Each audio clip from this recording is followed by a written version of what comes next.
2. Action. Yeah. Always has to wait because YouTube doesn't want to stream immediately. Here we go. Okay. Well, we're coming to the end of Micah. Micah's only got 7 chapters. We're on chapter 5. We're nearing the end. And I thought now would be a good time to do a little bit of review because, it can seem kind of, if you're not really looking at the big picture, Micah's just kind of jumping around every chapter. Hard to kind of connect back to the previous chapter. So I thought now would be a good time to do some review.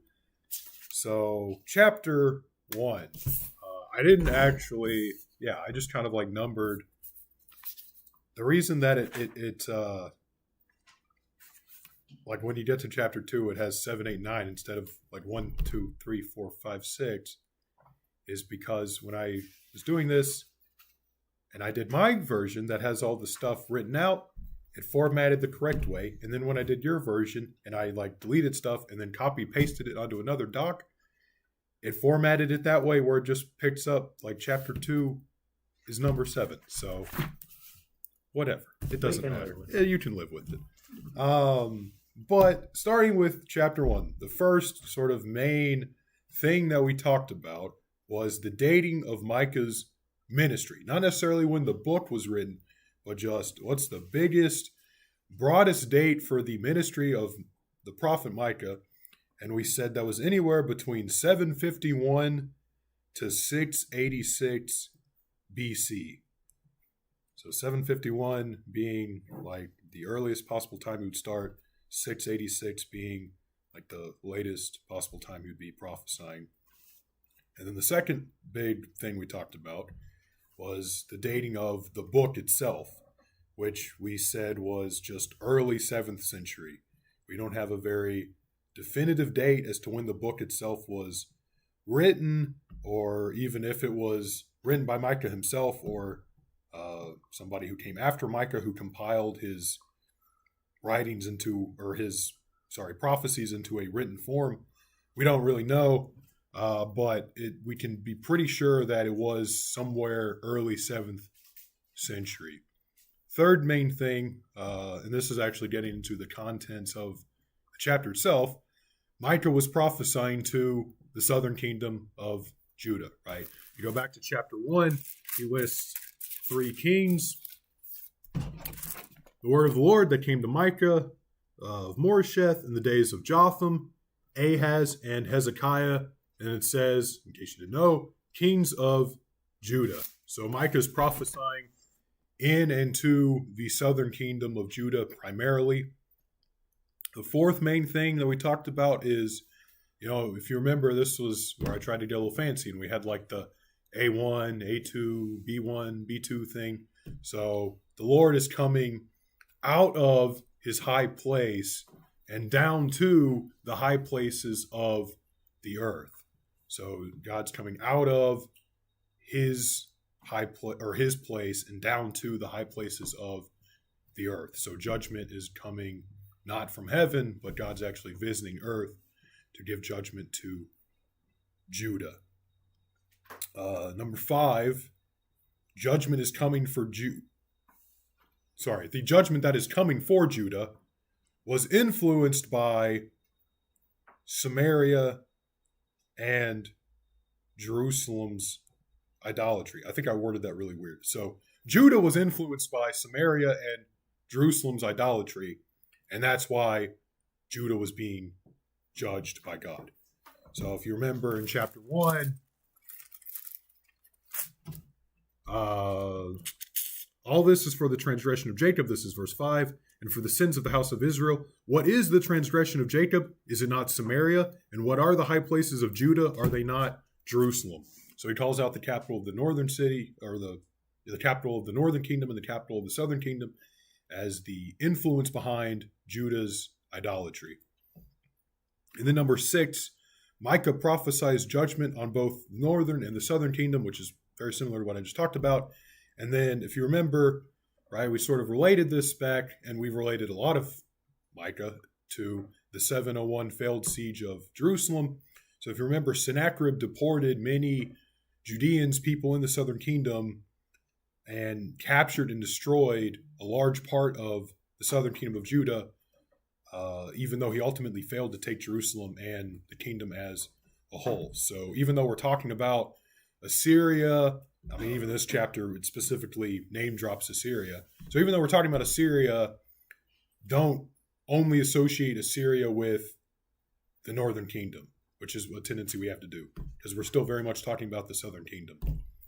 So then we get into chapter 2, and the first main thing we talked about there was, right, just the whole chapter is a lot of word play. So you had, first thing was, man devises iniquity on others, but God devises disaster upon the evildoer, right? So it's like that old saying, man makes plans and God laughs, right? Kind of similar to that. Man devises iniquity and God devises disaster. Number 2, the evildoers, or the ones who are devising iniquity on others, what are they doing? Well, they're taking fields, they're taking property, they're taking houses, money, inheritance. So basically, we're dealing with economic injustice in chapter 2.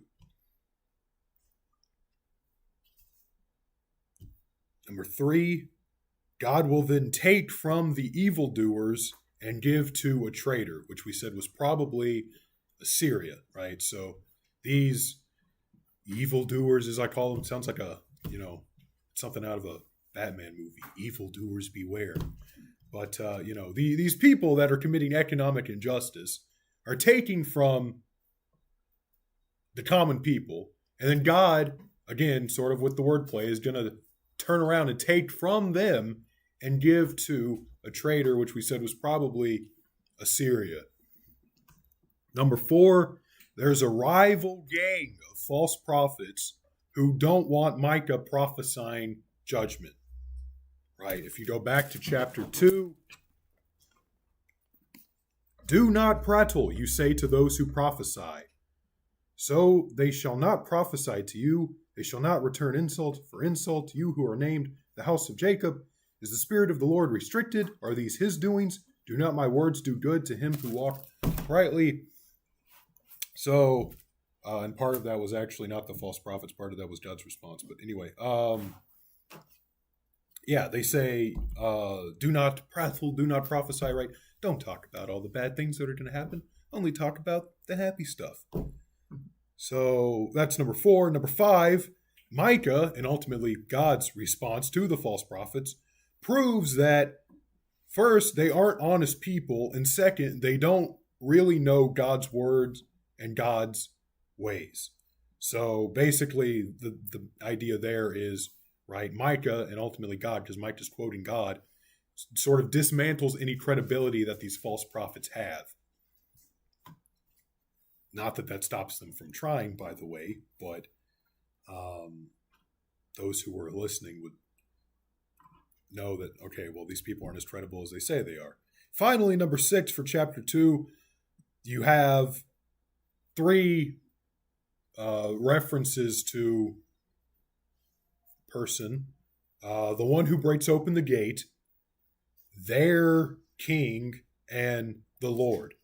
And we said that these all refer to the same person, which is God, and that this was a message of hope for those people in Jerusalem during and immediately after the failed 701 BC siege of Jerusalem. Because you had a lot of refugees in Jerusalem, and we went back to the actual story in Kings or Chronicles, whichever one, that talked about the failed siege and how the victory is ascribed to God. And so that's probably what this is in reference to. Chapter 3, there's only 5 things, really, that we talked about. Number 1, Micah calls out corrupt judges who hate good and love evil. So chapter 2 was economic injustice. Chapter 3, it's judiciary injustice, I guess would be the word. But he's calling out corrupt judges. Right, so you rulers of the house of Israel, right? The rulers are the judges, And then it says, you who hate good and love evil.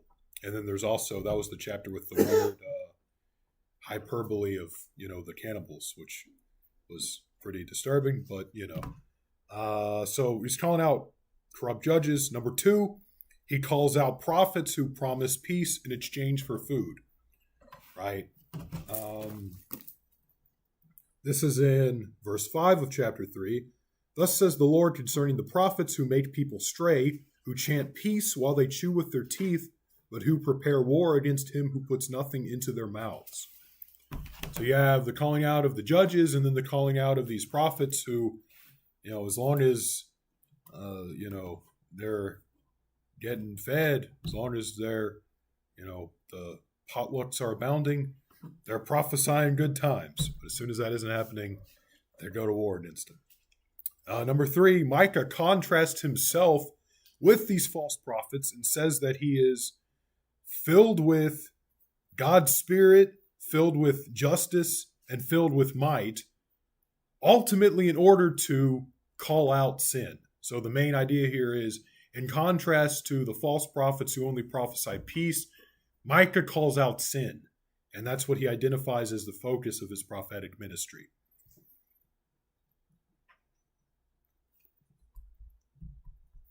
Number 4, Micah calls out the prophets and priests who still believe that they will be spared from God's judgment. I didn't write down a verse reference for this, so I might, let me see if I can actually find it. Verse 11, her heads judge for a bribe, her priests teach for pay, and her prophets divine for money, yet they lean on the Lord and say, is not the Lord among us? No harm can come upon us. So they do all these terrible things, all these unjust things, and they still think, well, we're covered. God's not going to punish us. And finally, number 5, the very end, Micah prophesies against Jerusalem and specifically against the Temple Mountain, which will come into play in chapter 4, as much of that is sort of playing off of that as the inverse of that. So we get in chapter 4. We have 5 things once again. Number 1, so I went home and parents were like, this was last week. Parents were like, what'd you talk about? So I kind of summarized it. My mom's like, you dummy, it's not pronounced pericope, it's pronounced pericope. But you know what? No one called it out. No one called me out on it. So I'm assuming either y'all are ignorant like me and didn't know how it was pronounced, or y'all just felt that poor kid is so stupid, he doesn't know how that's pronounced. I don't want to tell him any differently. I've only heard it called pericope. There you go. So I've been wrong too. I don't know that I've ever actually heard it pronounced. I mean, I understand what it means. It, a literary section of a book, specifically the Bible, and I've read it a million times. I just don't know that I've ever heard it pronounced. Really? I've never heard anybody. It's a very academic word, like a very technical sort of word. I have never heard anybody pronounce it, but I've read it many times. That's the same thing. Yeah. So I just sort of I just took a guess as to how to pronounce it, and my mom's like, "You dummy, that's not how you pronounce it." Apparently. Okay. Pericope. And I did. I went on YouTube and I typed in, "How do you pronounce pericope?" And it said the same thing, pericope. So really? I don't know. Okay. Anyway, that's sort of neither here nor there. But wow. Yeah, I mean, it is a very academic word, so that might have something to do with it. But. Yeah, it's yeah. Well, it's one of those kind of high-level education ideas and words and all that other stuff. Well, you're telling me I'm a little bit above the ordinary. I guess. You're educated. Yeah. Take it for what that's why I have to have all the books that help me. Yeah. Hey, that's how anyone becomes educated, right? Okay, but pericope 1. Here we go. We're gonna. Oh wow. Okay. I have never heard it pronounced by anybody, and that's interesting. I've never heard it before, period. So. Yeah, well, it's Basically, it just once every means 5 or 10 years. it just means section. Although it, like when we think of a section, like a chapter. yeah, I mean it's like because the book of Micah is divided into 3 main sections, right? So you have like An oracle. yeah, Huh. right. So like you have 1 through 2, and then 3, 4, 5, and then is that 6 and 7, the last. or is it 1, 2, 3, 4, 5? I don't know.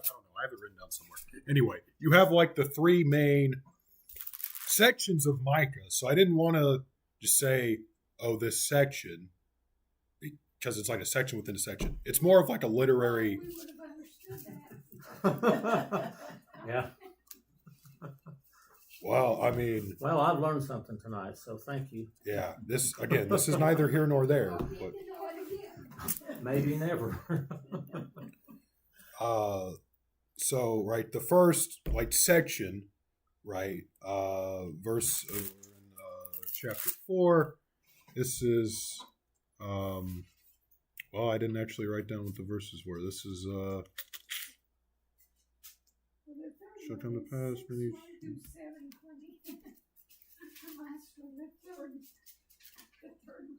6, 1 through 7.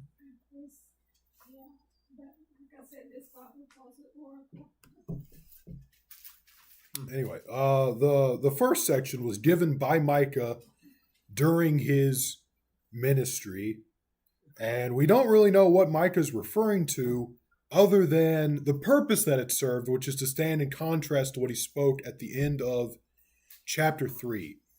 So Micah prophesies that many will come to the Temple Mount, as well as that other nations trust in their own God, but the remnant of Judah will walk in the name of the Lord their God. So, right at the end of chapter 3, you have Zion's going to be plowed like a field, Jerusalem's a heap of ruins, the mountain of the temple like the bare hills of the forest. And then in chapter 4, the mountain of the Lord house shall be established on top of the mountains and shall be exalted above the hills, and people shall flow to it. Many nations shall come up and say, come, let us go to the mountain of the Lord. So Micah is drawing a contrast here of, right, you have like the present in which, Jerusalem is built by bloodshed, verse 10 of chapter 3, and then the future in which Jerusalem is a place of peace. Section 2, I said, was likely added during the exile, so not given by Micah during his ministry, and is referring to the return from the exile. So,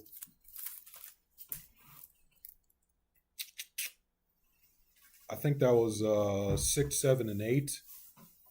Yeah, so section 1 is like 1 through 5, and 6, 7, and 8. Section 3 was likely given by Micah and includes exilic elements of prophecy, right? So at the very end of that section, verse 10, to Babylon you shall go, there you will be delivered, there the Lord will redeem you from the hand of your enemies. So, right, again, Micah contrasts the end of chapter 3 with his words in chapter 4. The present includes those who see themselves as above judgment. The future will include a time in which kings and counselors are nowhere to be seen, right? Surely God's not going to judge us, right? Surely, bad things are going to happen. We trust in the name of the Lord, even though they're doing all these evil things.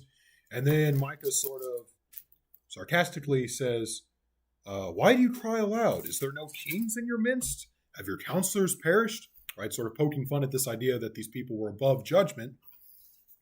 So he contrasts once again with chapter 3. He also compares to chapter 3. The present is full of suffering, likened to birth pains, and the future is also full of suffering. Very optimistic guy here. But however, he actually is optimistic, being serious, because redemption and deliverance is promised in the future through or during Babylon. So section 4 was given by Micah, most likely referring to, once again, we see the 701 BC siege of Jerusalem. Both God and the remnant of Judah would thresh Israel's enemies, which we said was probably Assyria in this case, right? God threshing in the more immediate sense, or the more face value sense of, right, anytime a nation rises or falls, God is in some way behind that. And Israel in a more, or Judah in a more symbolic sense, in that, well, right, they're going to go to Babylon eventually. They're going to come back, they're going to rebuild, and while they'll never be as great as they once were, the fact that, Assyria fell and never, there's a fly that's buzzing me. Assyria fell and never came back. Judah fell but would come back. And in that sense, they threshed their enemies in a more symbolic sort of way.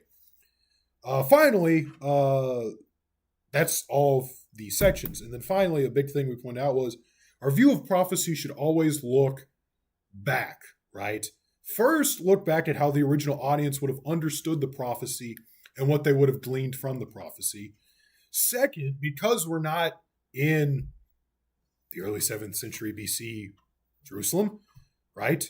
We are in the New Testament age. So second, looking back through later portions of the Bible and seeing how the prophecy was either fulfilled or, right, you have the idea of like typology, in which case, okay, this thing in its immediate sense was fulfilled during Micah's time, but there's also, a type, that was picked up later in the New Testament by the New Testament writers, and we see, okay, just as in Micah's time this thing happened, so too in Jesus' time did this thing happen.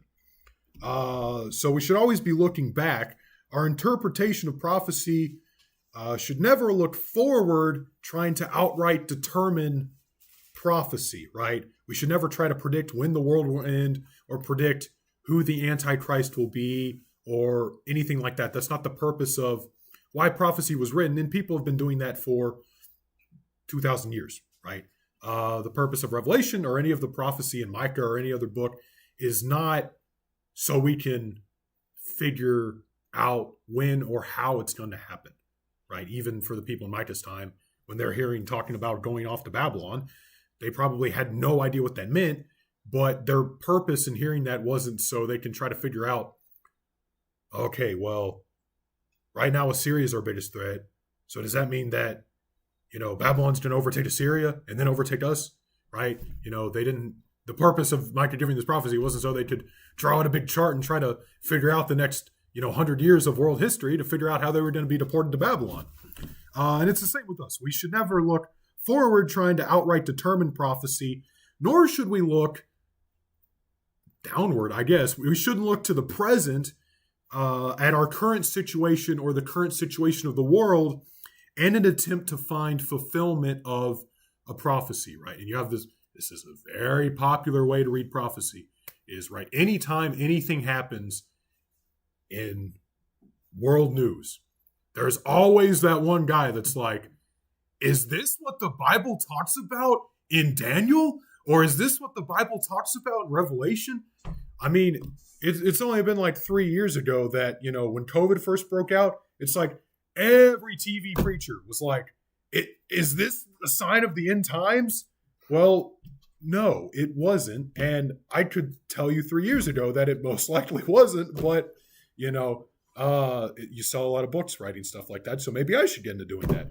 But, right, the point of prophecy is not to try to figure out, is the prophecy being fulfilled right now? Or, is the prophecy about to be fulfilled 20 years from now? But the point is, okay, when this prophecy was written, what was the point of giving it at that specific time? What did the people originally hearing this get from this? And then also, okay, but we're however many thousands of years removed from that, we have more insight. And, okay,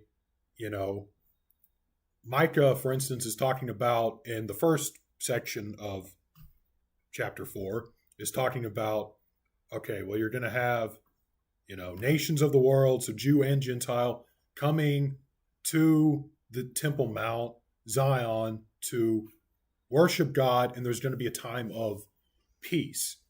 Okay, well, looking back through the Bible, in the New Testament, okay, well, Jesus lived, he died, entered the church age. Now we have Jew and Gentile, right? Grafted in the same tree, the family of God. We have Jew and Gentile coming to Jerusalem, but also, the symbolic, Zion, just, you don't worship here or there, but the true worshipers worship in spirit and truth, right? Jew and Gentile both worship God, and through that, there's a peace between them that has never been there before.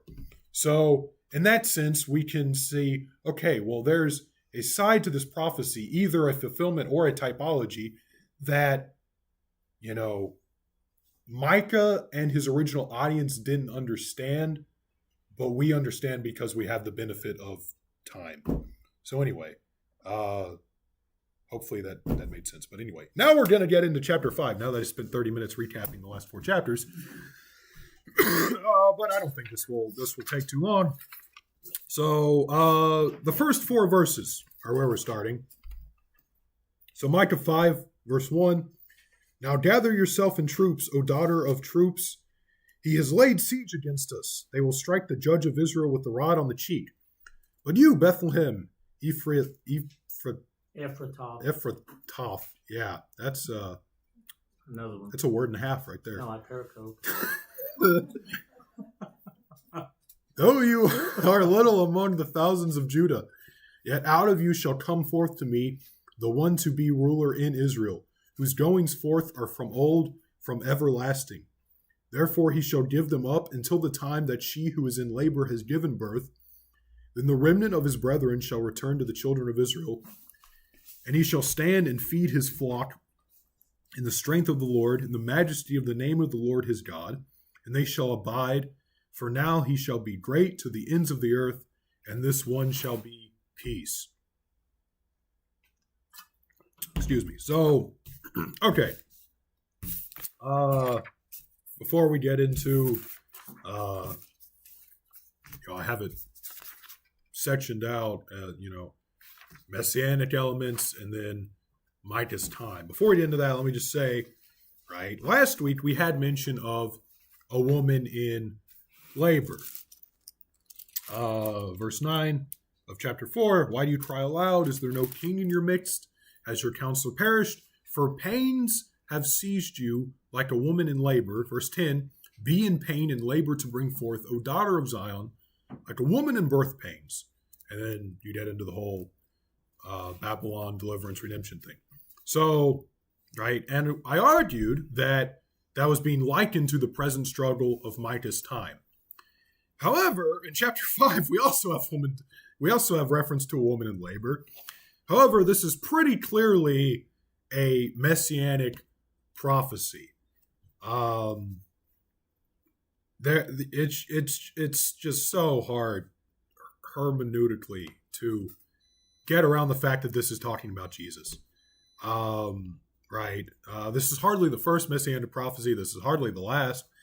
And the idea of a future better king of Israel is not exclusive to Micah by any means, or the minor prophets, or even just the prophets. But this is, for our study, this is pretty much the first very clear reference to Jesus that we've encountered in the minor prophets. So let's first address the messianic elements on their own and sort of go through and see, okay, well, what sounds like Jesus? And first of all, is this actually talking about Jesus or is this not? And, and then, okay, well, how do we see the fulfillment or the typology of this in the New Testament?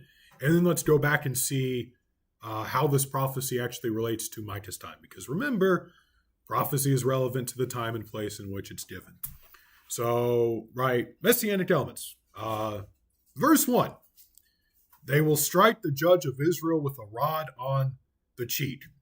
So if you're just reading this and you're not really like paying super close attention and not paying attention to context, what does this sound like, right?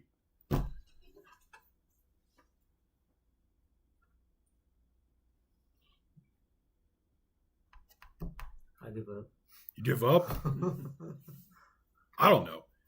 I mean, if I was just reading this and not paying close attention, I would think, oh, well, this is talking about Jesus. Especially because, I mean, right after this, it pretty much is talking about Jesus. And several people, commentators, will actually argue that this is for Jesus. That's probably not what it's talking about. I mean, the closest you would get would be Mark 15. The Roman soldiers struck him on the head and with a staff and spit on him. This is probably, however, not a reference to Jesus as the next verses are,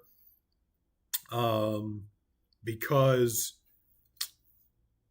right, the next verses which do describe Jesus are contrasted with verse 1. So probably not the same person, the one who's being struck on the cheek.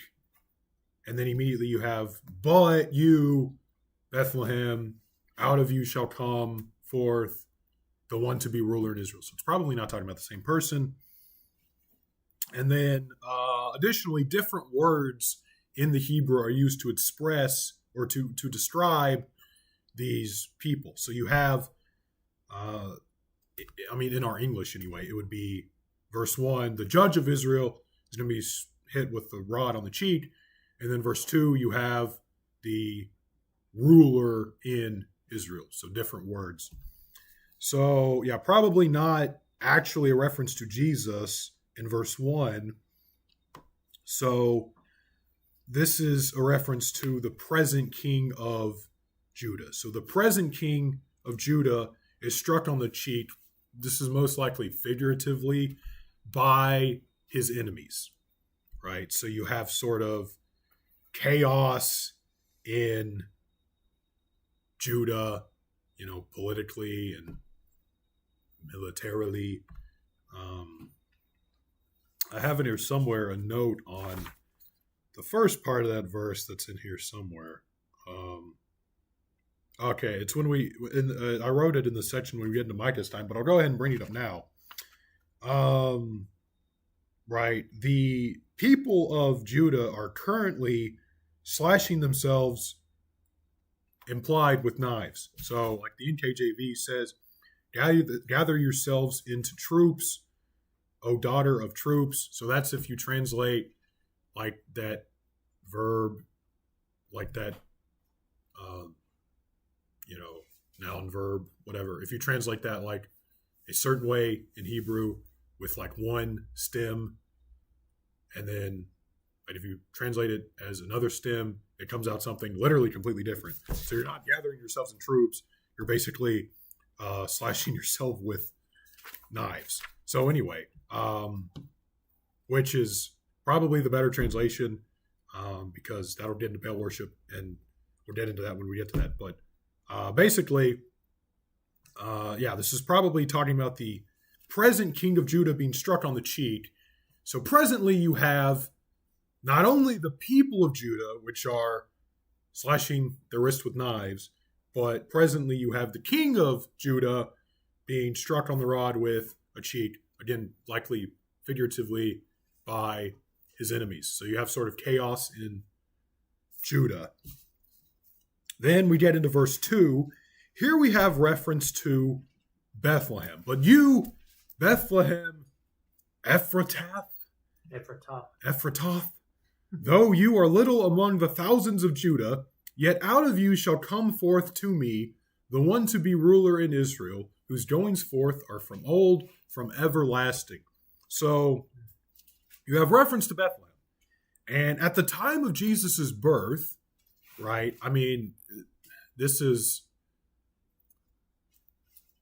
for our own spiritual benefit. I mean, if you're arguing with someone that denies that Jesus is the Messiah, this isn't much of an argument for them because they don't believe in the inspiration of the New Testament, so I wouldn't exactly try to use this as my apologetical argument, but for our own spiritual edification, right? We believe in the inspiration of the New Testament. So at the time of Jesus' birth, as it's recorded in the New Testament anyway, the birthplace of the one who would be the Messiah, or the better future king of Israel, was known to be Bethlehem, right?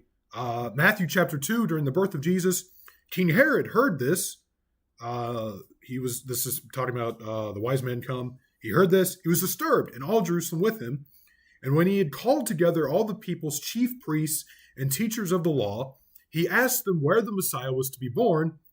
In Bethlehem of Judea, they replied, for this is what the prophet has written. And then he quotes Micah 5:2. Also, during the time of Jesus' ministry, as recorded in the New Testament anyway, Bethlehem was known to be the future birthplace of the Messiah, the better future king. John chapter 7, on hearing Jesus' words, some of the people said, surely this man is a prophet. Others said, he is the Messiah. And still others said, how can the Messiah come from Galilee? Does not the scripture say the Messiah will come from David's descendants and from Bethlehem, the town where David lived?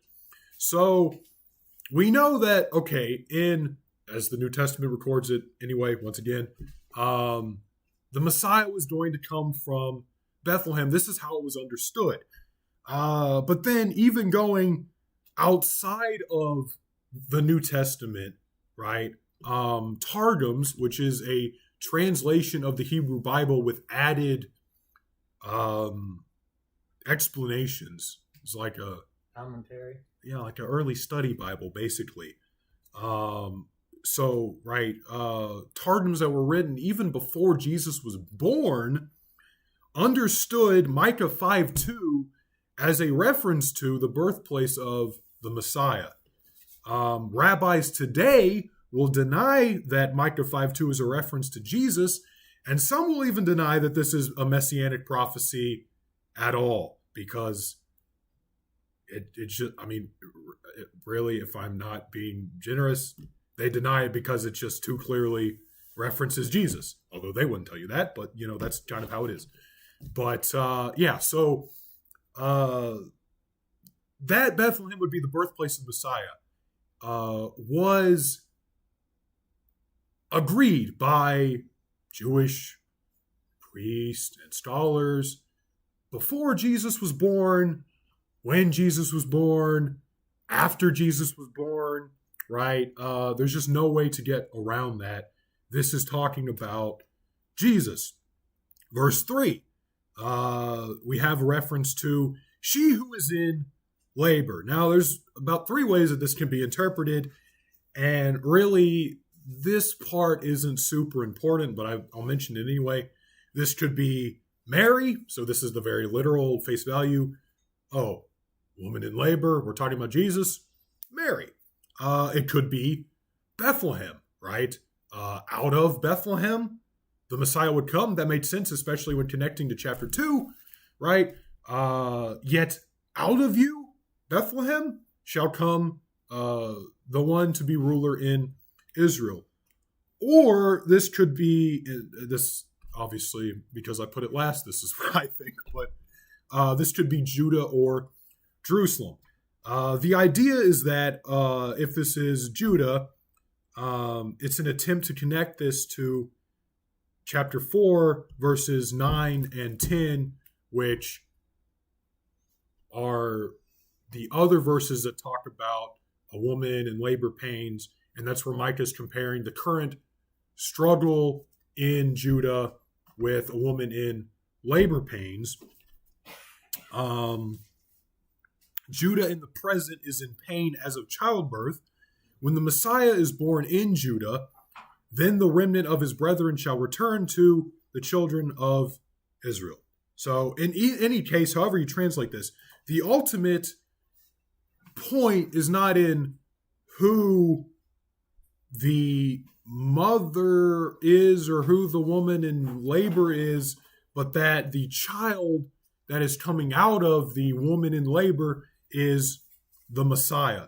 So 4, 9, and 10 are not messianic in that it only features birth pains related to the present struggle. And in some sense to the future struggle, but the future struggle of, exile. So 4, 9, and 10 are not messianic. 5, 3 is pretty clearly messianic in that it doesn't only feature birth pains, but it features birth itself, right? He shall give them up until the time she who is in labor has given birth. And then it also features the return from judgment. The remnant of his brethren shall return to the children of Israel. So this is pretty clearly talking about Jesus. Finally, verse 4. This marks the end of this section, within the bigger section, obviously, because the messianic theme is dropped starting with verse 5, and verse 4 ends with the ends of the earth, which is a pretty natural stopping point for a section. So 1 through 4 kind of form the first section. In verse 4, we have reference to feeding flocks. Now, again, if you're just sort of reading this, sounds a lot like Jesus. This time it's not a trick question. It is about Jesus. Right. And we, obviously, from our 21st century perspective, can look back to the New Testament and see how this relates to Jesus, right? Good shepherd, feeding my sheep, all that stuff. However, the idea of a shepherd king doesn't originate with Jesus. It doesn't originate with the Messiah as it was prophesied in the Old Testament. This actually, David was called a shepherd king. That's not verbatim, but Psalm 78 says, God, chose David his servant, took him from sheep pens, from tending the sheep, he brought him to be the shepherd of his people Jacob, of Israel his inheritance, and David shepherded them with integrity of heart, with skillful hands he led them. So this idea of a shepherd king, it doesn't originate in the New Testament with Jesus. It doesn't originate with the concept of a Messiah in the New Testament. And it really doesn't even originate with David, I don't think. But right, this is an idea throughout the Bible of this shepherd king. So this verse is almost certainly connected with the Messiah portrayed in verse 2. So the he who will feed the flocks is the one who will come out of Bethlehem and rule. So now we get into Micah's time and how he would have understood this and his audience would have understood this. How do these words actually relate to Micah's time, his place, his circumstances, and also the prophecies that he's given so far in the book? So, like we said, the current king of Judah, one commentator says, couldn't even save himself, right? The current king of Judah is, being struck with a rod on the cheek by his enemies. And currently the people of Judah are slashing themselves with knives, which is the better translation of gather yourselves into troops. And this was often identified with Baal worship, right? If I cut myself, then I'll get divine aid, divine pleasure, something along those lines. So in contrast to the present king of Judah and the present, life of the people of Judah, but one will come out of Bethlehem. There's coming a better future king from Bethlehem. As to why Bethlehem, one commentator pointed out the fact that the Messiah would be born in Bethlehem and not in Jerusalem, which is, also the city of David, presupposes that the family of David would have lost the throne, which can only be the case if Israel had been overrun by her enemies. So, again, it's playing into this contrast of, now Judah's overrun with enemies, and ultimately in the near future for Micah, they really would be overrun by their enemies. But, okay, not from Jerusalem is the Messiah going to come, because there's not going to be a king in Jerusalem at the time. It's going to come out of Bethlehem. And so it's essentially starting over. The first king, or not the first king, but, the best king, came from Bethlehem. And so the better king will come from Bethlehem as well, not from Jerusalem. This new ruler would also be from of old, which is the better translation of from everlasting, from the end of verse 2, whose goings forth are from old, from everlasting. Some people prefer the from everlasting because they say, well, this is a reference to the eternality of Jesus, which obviously Jesus was eternal, but from of old is probably better, and that's the way that it's translated most often in the Old Testament. And it also actually relates to other things that Micah's talking about, which also lends credence to translating it that way. So Micah, and ultimately God's emphasis, is how the Messiah will be from the line of David, or from of old, right? This time of old by the time of the prophets is in reference to the glory days of Israel in the time of David, right? Amos 9, I believe, either has the same phrase or something very similar, and it's referring to David. So God's emphasis is how the Messiah will be from the line of David, not necessarily that the Messiah will be eternal, although obviously we know Jesus is eternal. The Messiah will come out of Bethlehem. His origin is from the line of David. And like we said, this will be sort of a going back to the start of the kingly line in Israel, right?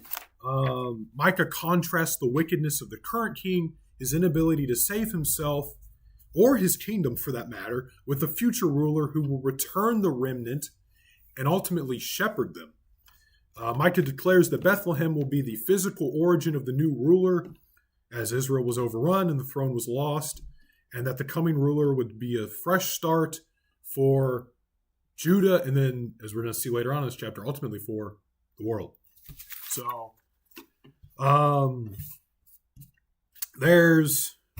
let me see what I wrote on your paper. Yeah, there's 3 sections within the last, not half, the last 10 or 11 verses of this chapter.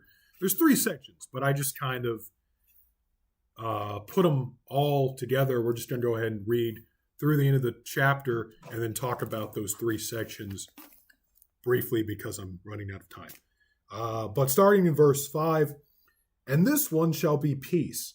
When the Assyrians come into our land, when the Assyrian comes into our land, and when he treads in our palaces, then we will raise against him 7 shepherds and 8 princely men. They shall waste with the sword the land of Assyria, and the land of Nimrod at its entrances. Thus he shall deliver us from the Assyrian, when he comes into our land and when he treads within our borders.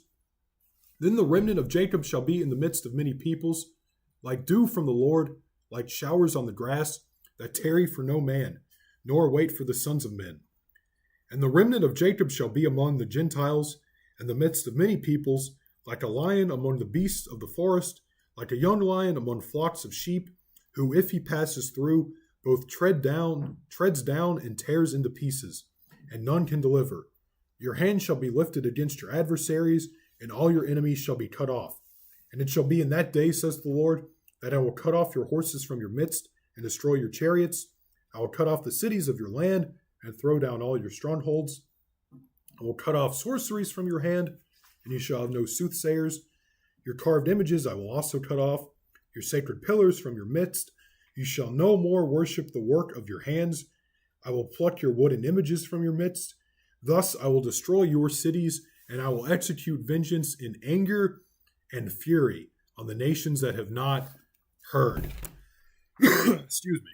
So, yeah, that's a lot, but we're only going to hit on a few things for each of these 3 sections. So section 1, verses 5 and 6. So in verse 5, we have mention of Assyria. So now we're pretty much exclusively dealing with Micah's time.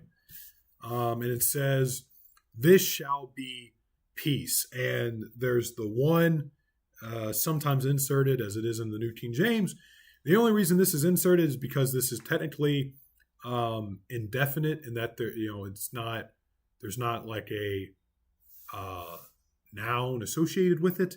So that is a way to translate this. But the peace that shall come refers to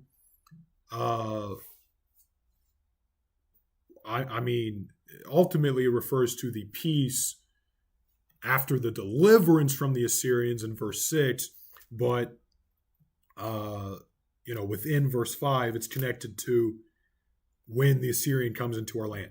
This shall be peace when the Assyrian comes into our land, and then thus he shall deliver us from the Assyrians. So you're talking about peace after the destruction of Assyria. So it says there's 7 shepherds and 8 princes.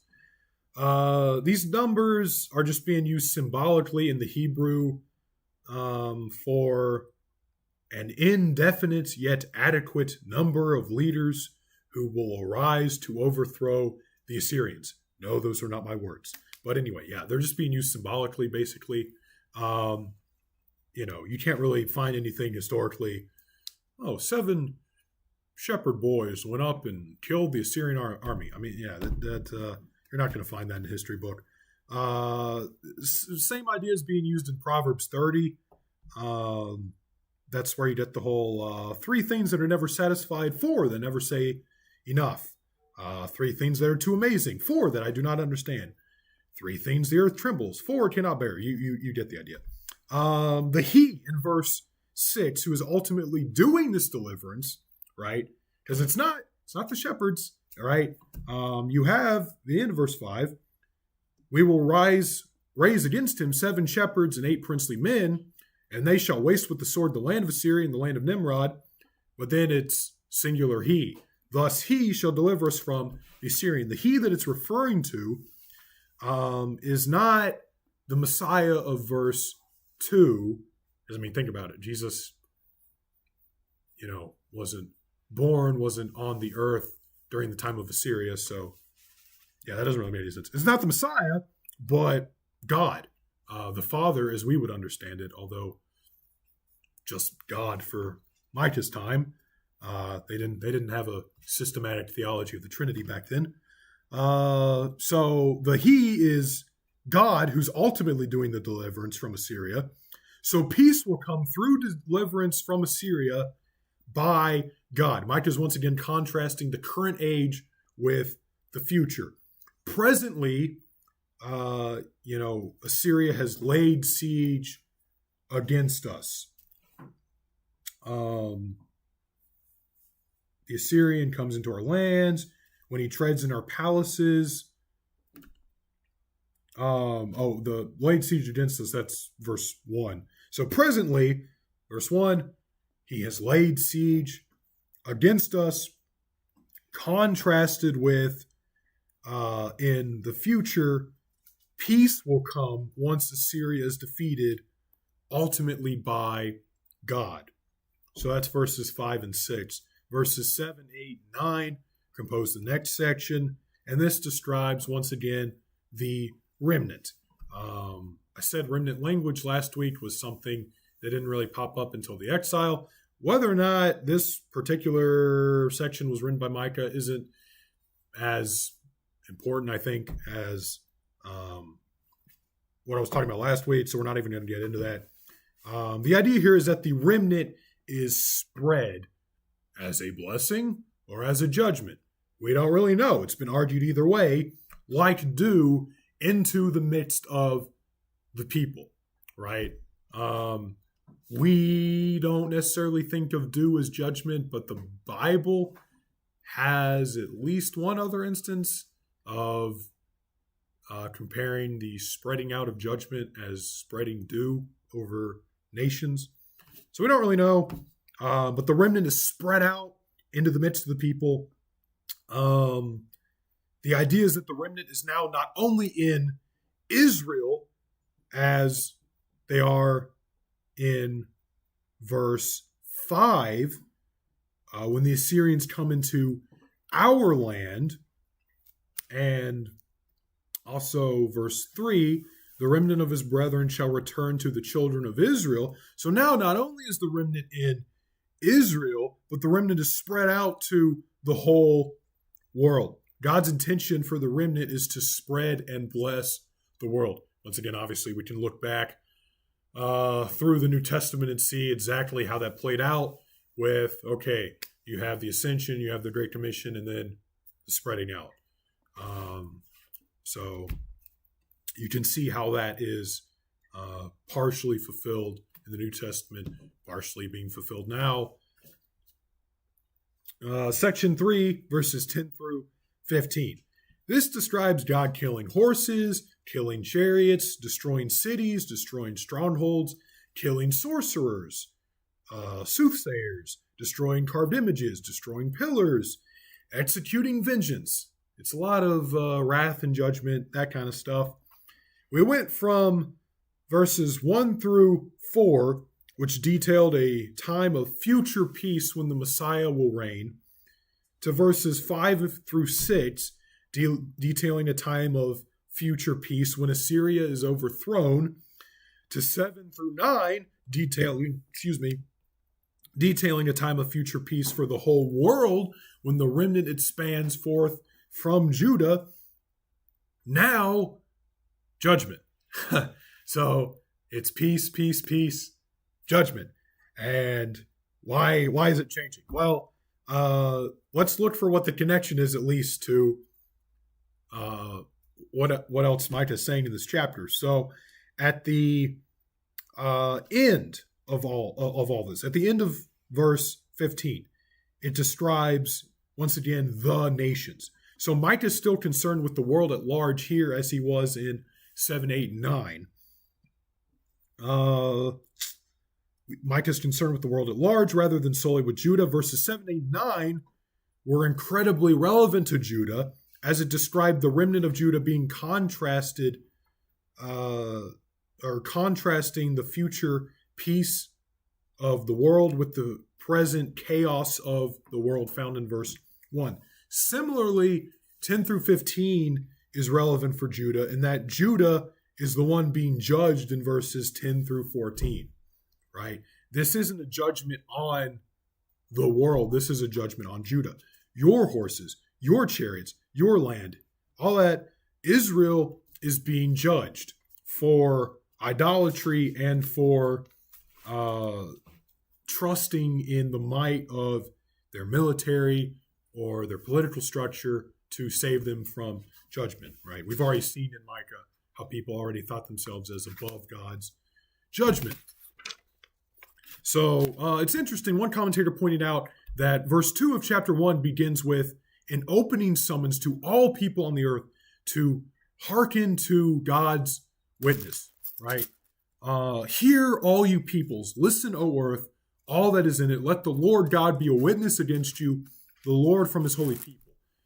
Now in 5:15, it says that those nations which do not hearken will experience the judgment of God's anger and wrath. So Judah will be judged in Micah's time, the very near future, for idolatry and just generally not trusting or following God. And then so this is relevant to Micah's time, and similarly, the world will be judged. Those who have not heard, and that word also implies obeyed. So those who have not obeyed God will find God's judgment eventually. So he connects the dots with the future remnant blessing the world from 7, 8, 9 with those in the world who have not heard and obeyed will find judgment, right? Just as surely as God's going to judge Assyria from verses 5 and 6, God's going to judge the nations verse 15. And so that concludes the second main section of Micah, chapters 7, 8, 9, or chapters 6 and 7. I don't know. I'm tired. It's late. Chapters 6 and 7 are the third main section of Micah, and we only got 2 chapters left. So anyway, any questions or comments or accusations of heresy or anything? To be discussed later. Just kidding. If my car's still here at 10 o'clock at night and the light's on in Lester's office, you know what's up. Come check in your office, you mean? Well, you can't see my office light from outside. Either way. All right. We're all good. All right. Let's pray then.